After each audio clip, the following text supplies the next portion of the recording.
कक्षा 12 के सभी छात्र ध्यान दें कि पाठ 3 वैद्युत रसायन है। इससे महत्वपूर्ण क्वेश्चन हर साल पूछे जाते हैं। इसकी वीडियो अभी तक हम नहीं भेज पाए थे। आज हम आपको वैद्युत रसायन से संबंधित वीडियो भेज रहे हैं जो कि यूपी बोर्ड परीक्षा में बार बार पूछे गए प्रश्न हैं। इसके अंतर्गत सबसे पहले इलेक्ट्रोड विभव क्या है तथा इसको प्रभावित करने वाले कारक कौन कौन से हैं। तो जान लीजिए, जब किसी धातु की छड़ को उसी धातु के किसी साल्ट के विलयन में डुबोते हैं तो धातु और विलयन के संपर्क तल पर उत्पन्न विभवांतर को इलेक्ट्रोड विभव कहा जाता है। इसे कैपिटल ई से प्रदर्शित किया जाता है। इलेक्ट्रोड को प्रभावित करने वाले कई कारक हैं, जैसे विलयन का ताप, यानी विलयन का ताप भी इलेक्ट्रोड विभव को प्रभावित करता है। धातु की प्रकृति, वो किस धातु का बना है इसकी प्रकृति पर भी इलेक्ट्रोड विभव डिपेंड करता है। धातु आयनों की मोलर सांद्रता पर भी इलेक्ट्रोड विभव निर्भर करता है। और धातु आयनों पर आवेश पर भी इलेक्ट्रोड विभव निर्भर करता है। इसी के साथ आपसे यहाँ प्रश्न बार बार पूछा गया है कि मानक इलेक्ट्रोड विभव किसे कहते हैं। जब 25 डिग्री सेल्सियस ताप और 1 मोलर सांद्रता के विलयन में किसी धातु की छड़ को उस धातु के किसी साल्ट के विलयन में डुबोते हैं तो धातु और विलयन के बीच जो विभवांतर उत्पन्न होता है उसको हम मानक इलेक्ट्रोड विभव कहते हैं। इसे कैपिटल E0 से व्यक्त करते हैं, यानी विभवांतर को कैपिटल ई से और मानक इलेक्ट्रोड विभव को कैपिटल E0 से व्यक्त किया जाता है। इसी तरह से इसी चैप्टर से रिलेटिव आपका एक महत्वपूर्ण नियम है जिसको हम कोलराउस का नियम कहते हैं। कई बार आपके बोर्ड परीक्षा में पूछा गया है कि कोलराउस नियम क्या है और इसके अनुप्रयोग क्या है। तो आप ध्यान लीजिए, कोलराउस का नियम है क्या। कोलराउस द्वारा प्रस्तावित आयनों के स्वतंत्र अभिगमन के नियमानुसार अनंत तनुता पर किसी विद्युत अपघट्य के विलयन की मोलर चालकता, जिसको हम लेम्डा अनंत और नीचे कैपिटल एम लिख देते हैं, इसका मतलब है अनंत तनुता पर उसकी मोलर चालकता उसके धनायनों एवं ऋणायनों की मोलर चालकताओं के योग के बराबर होता है। यानी लेम्डा अनंत यम बराबर हो जाएगा लेम्डा अनंत पॉजिटिव आयन प्लस लेम्डा अनंत नेगेटिव आयन, यानी कि किसी विद्युत अपघट्य की अनंत तनुता पर मोलर चालकता उसके आयनों से मतलब धनायनों और ऋणायनों की मोलर चालकताओं के योग के बराबर होता है। जैसे अगर अनंत तनुता पर एसिटिक अम्ल की मोलर चालकता ज्ञात करनी है तो अनंत तनुता पर एसिटिक अम्ल की मोलर चालकता बराबर हो जाएगा अनंत तनुता पर एसीटेट आयन यानी CH3COO- की मोलर चालकता प्लस अनंत तनुता पर H+ की मोलर चालकता। ये तो कोलराउस का नियम है। कोलराउस के नियम का अनुप्रयोग क्या क्या है। सबसे पहले तो यही है कि कोलराउस नियम की सहायता से अनंत तनुता पर दुर्बल विद्युत अपघट्यों के विलयन, जैसे एसिटिक अम्ल एक दुर्बल विद्युत अपघट्य है, के विलयन की मोलर चालकता ज्ञात की जा सकती है। जैसे अगर हमको एसीटेट आयन और हाइड्रोजन आयन की अनंत तनुता पर मोलर चालकता मालूम है तो उसकी सहायता से हम एसिटिक अम्ल की अनंत तनुता पर मोलर चालकता ज्ञात कर सकते हैं। इसी तरह से इस नियम का दूसरा अनुप्रयोग आप कह सकते हैं कि विभिन्न विद्युत अपघट्यों की सहायता से किसी एक विद्युत अपघट्य की मोलर चालकता को भी ज्ञात किया जा सकता है। जैसे अगर प्रश्न में आपका सोडियम एसीटेट की मोलर चालकता अनंत तनुता पर दिया गया हो, NaCl की अनंत तनुता पर मोलर चालकता दिया गया हो और HCl की अनंत तनुता पर मोलर चालकता दिया गया हो, तो इसकी सहायता से हम एसिटिक अम्ल की मोलर चालकता ज्ञात कर सकते हैं। यानी अनंत तनुता पर एसिटिक अम्ल की मोलर चालकता बराबर हो जाएगी अनंत तनुता पर CH3COO Na की मोलर चालकता प्लस अनंत तनुता पर HCl की मोलर चालकता माइनस अनंत तनुता पर NaCl की मोलर चालकता, क्योंकि Na+ और माइनस Na+ कैंसिल हो जाएगा, Cl माइनस कैंसिल हो जाएगा और CH3COO- की मोलर चालकता और H+ की मोलर चालकता शेष रह जाएगी जो कि एसिटिक अम्ल की मोलर चालकता के बराबर होगी। इस तरह से हम कोलराउस के नियम का अनुप्रयोग भी जान सकते हैं। कोलराउस के नियम को इस तरह से आप जान सकते हैं, जैसा द्वारा प्रस्तावित आयनों के स्वतंत्र अभिगमन के नियमानुसार अनंत तनुता पर किसी विद्युत अपघट्य के विलयन की मोलर चालकता, जिसको लेम्डा अनंत यम से इंडिकेट करते हैं, उसके धनायनों एवं ऋणायनों की मोलर चालकताओं के योग के बराबर होता है। यानी लेम्डा यम अनंत पर हो जाएगा ये न्यू प्लस लेम्डा अनंत प्लस की सांद्रता प्लस न्यू माइनस लेम्डा अनंत पर नेगेटिव आयन की सांद्रता है। ये न्यू प्लस और न्यू माइनस जो है उसके मोलों की संख्या है। अगर 1 है तो 1, 2 है तो 2। इस तरह से इसका प्रयोग करके हम ज्ञात कर सकते हैं। जहां न्यू विद्युत अपघट के एक अणु से उत्पन्न ऋणायनों की संख्या, जैसे CH3COOH के लिए न्यू का 1 तथा न्यू -1 तथा न्यू +1 है, क्योंकि एसीटेट CH3COO-1 है और H+1 है। धनायन H+ तथा ऋणायन CH3COO- की संख्या 1 है। कोलराउस के नियम के अनुप्रयोग अभी आप देख रहे हैं। कोलराउस के नियम की सहायता से अनंत तंतुता पर दुर्बल विद्युत अपघट्टों के विलयन की मोलर चालकता ज्ञात कर सकते हैं। जैसे एस्टिक अम्ल CH3COOH की अनंत तंतुता पर मोलर प्रबल विद्युत अपघट्टों HCl CH3COONA और NaCl की सहायता से ज्ञात किया जा सकता है। अभी इसकी चर्चा हमने किया है।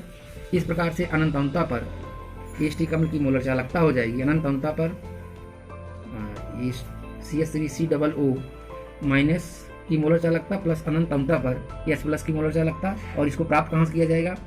ये प्राप्त हो जाएगा अनंत तंतुता पर CH3COO- की अनंत मोलर चालकता प्लस अनंत तंतुता पर H+ की मोलर चालकता, फिर प्लस अनंत तंतुता पर Na+ की मोलर चालकता, अनंत तंतुता पर Cl- की मोलर चालकता, और फिर ये इक्वल टू हो जाएगा अनंत तंतुता पर एस्टिक अम्ल की मोलर चालकता बराबर हो जाएगा अनंत, माने आप इसमें अनंत तंतुता पर CH3COO यानी कि मोलर चालकता प्लस अनंत तंतुता पर HCl की मोलर चालकता के योग में से अनंत तंतुता पर NaCl की मोलर चालकता को माइनस कर देंगे, तब अनंत तंतुता पर एस्टिक अम्ल की मोलर चालकता आ जाएगी।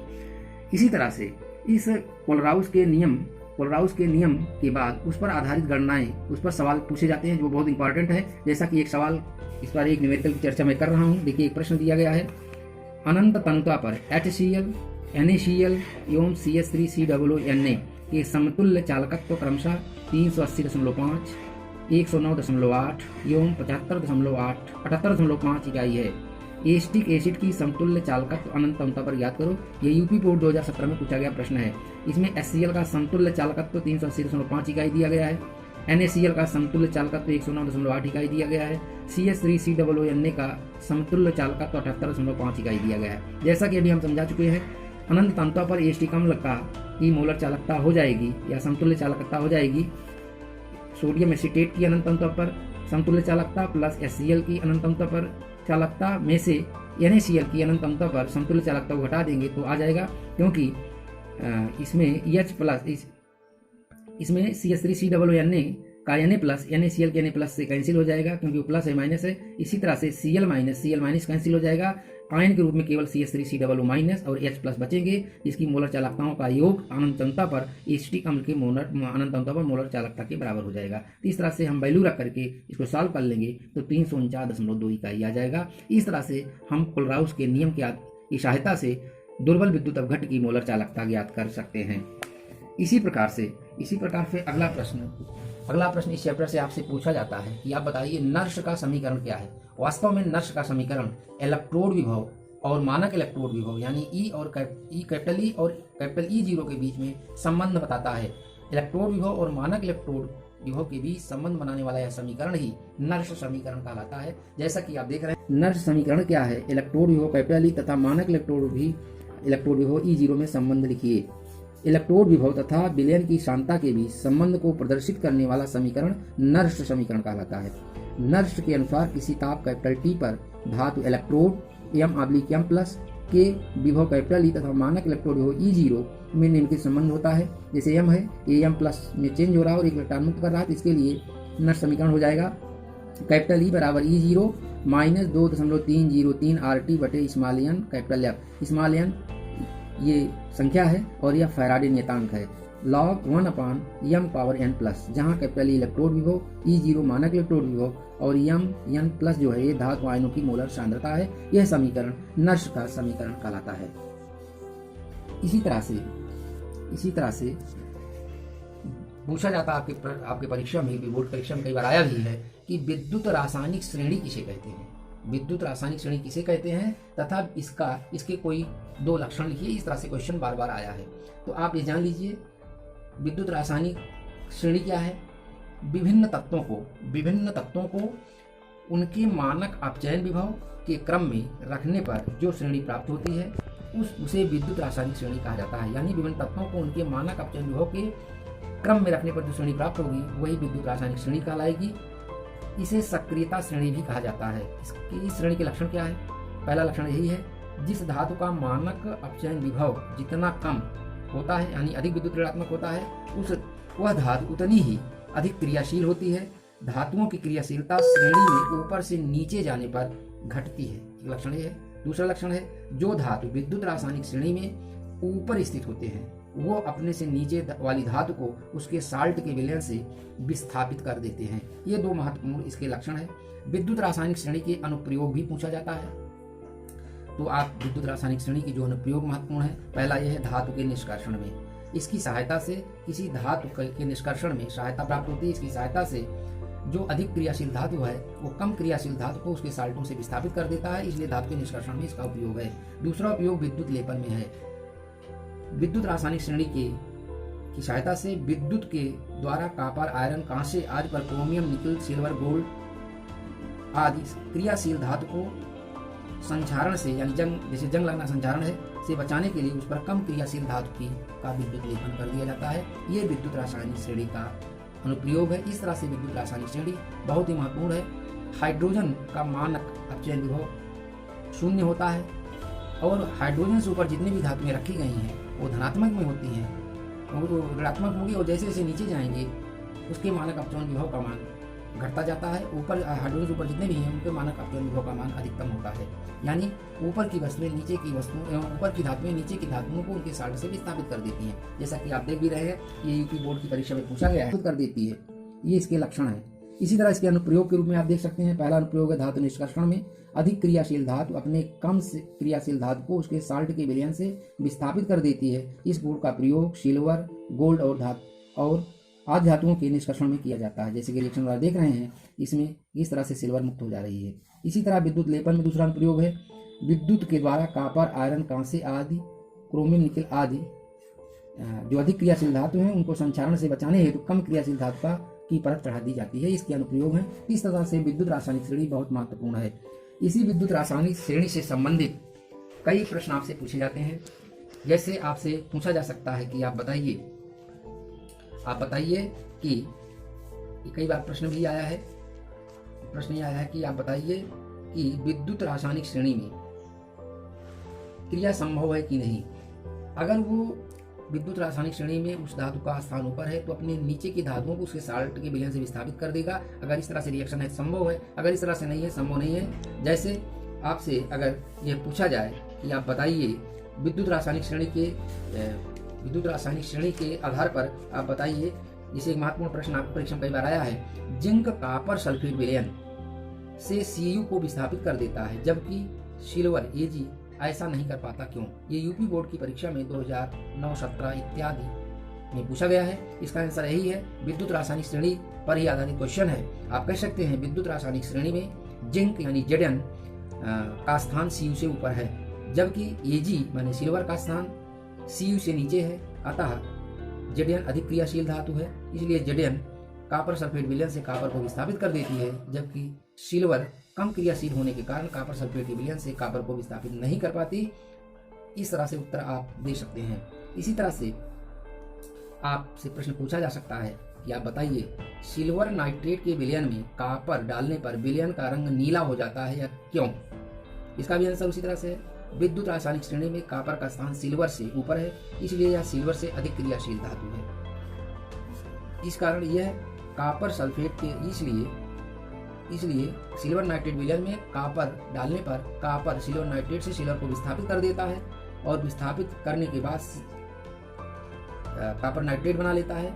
Cu++ आयन की उपस्थिति के कारण विलयन का रंग नीला हो जाता है।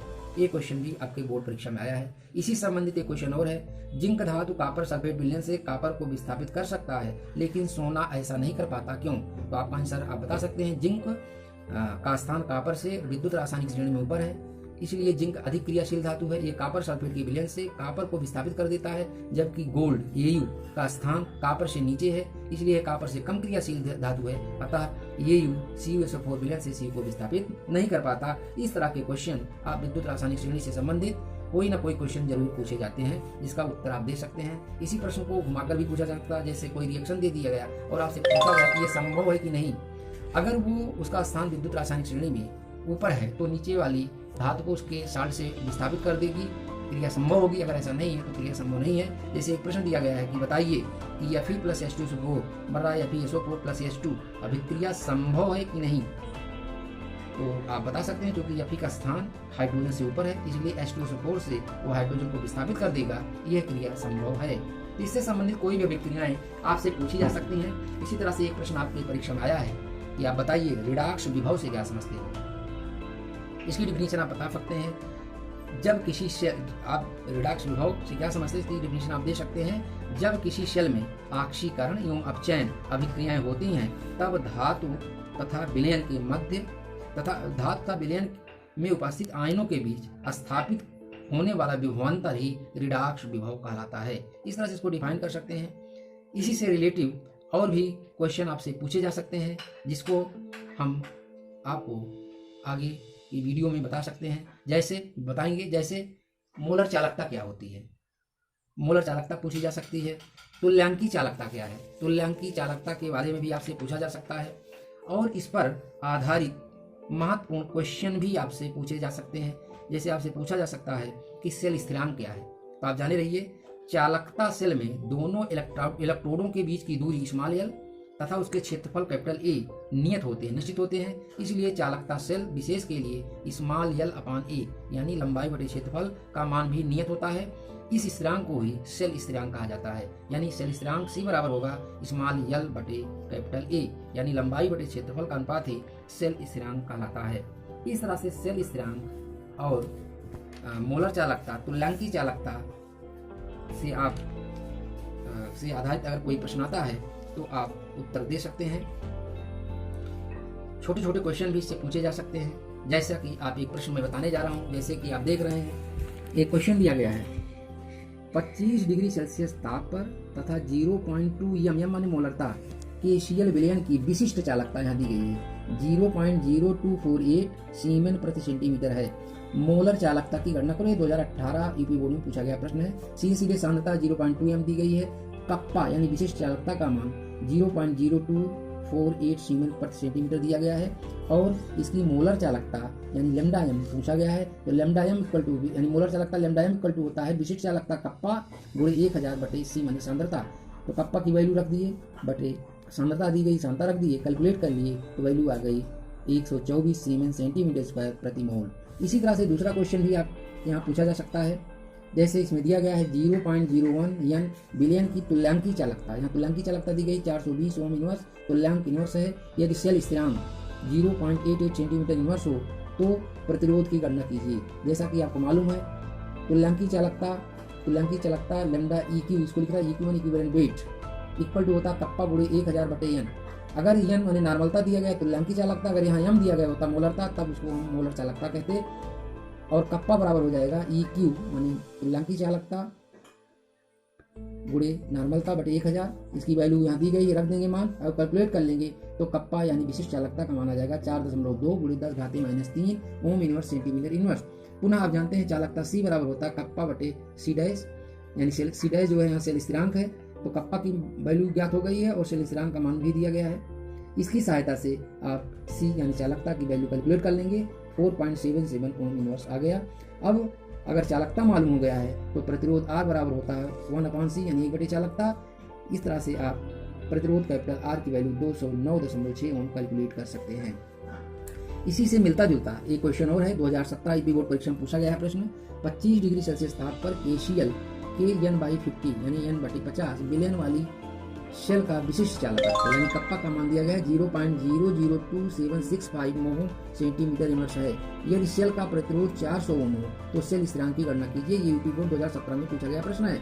अब आप कप्पा की वैल्यू दी गई है, R की वैल्यू दी गई है, इसलिए कप्पा बराबर होता है 1/R इंटू स्मॉल एल बटे ए। स्मॉल एल अपान ए सेल स्थिरांक है, सेल स्थिरांक ज्ञात करना है या सेल स्थिरांक बराबर हो जाएगा, आप इसे कैलकुलेट कर सकते हैं 0.00265 बराबर 1/400 पूरे सेल स्थिरांक हो जाएगा। सेल स्थिरांक की वैल्यू कैलकुलेट करेंगे तो आ जाएगा 1.106 सेंटीमीटर इनवर्स। तो इस तरह से कोई भी क्वेश्चन इससे संबंधित आता है तो आपको कैलकुलेट करना चाहिए। विद्युत रसायन चैप्टर से जो महत्वपूर्ण क्वेश्चन था इसके बारे में आज मैंने चर्चा किया। अगर इन क्वेश्चन को आप तैयार कर लेंगे तो यूपी बोर्ड की परीक्षा में हर हाल में इस तरह के क्वेश्चन मिलेंगे। आप इसको देख करके तैयार कर लीजिएगा। बहुत बहुत से